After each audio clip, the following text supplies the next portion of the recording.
sa bayan ng Maribeles, ito nakakatuwa, Kuya Mike. Dahil hindi lang pangbayan, panglalawigan, pambansa, kundi talaga namang worldwide na. No?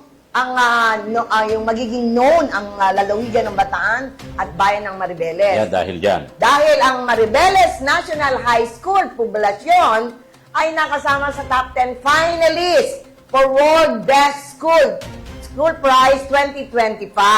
Okay. No? Kasabay sa pagdaraos nila ng kanilang ika-4 na pagdiriwang ng kanilang anibersaryo, nitong nakaraang linggo ay nandoon ang tataas na opisyala ng LGU ng Bayan ng Maribeles at ng probinsya para magpugay, no, sa ating mga guro at mag-aaral sa kanilang dedikasyon na nagbigay daan para mapabilang ang Maribeles National High School Poblasyon, no, sa World Best School Prize 2025 sa kategoryang Supporting Healthy Lifestyle Through Sports, no?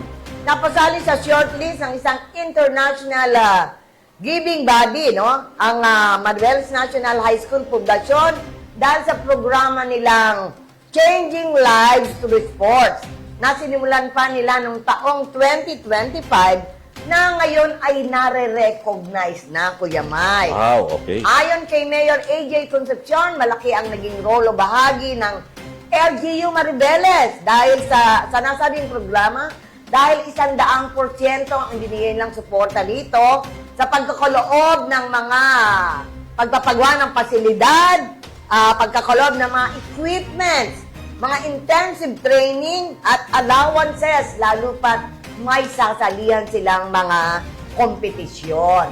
Yan, Wow congratulations naman! doon sa... Ibig sabihin talagang pag Good luck ibinigay pala. mo Good lahat, luck, no? At talagang mga kinumit ng mga guro at mag-aaral. Ito ang resulta. World Best School Prize 2025. Good luck. Yan.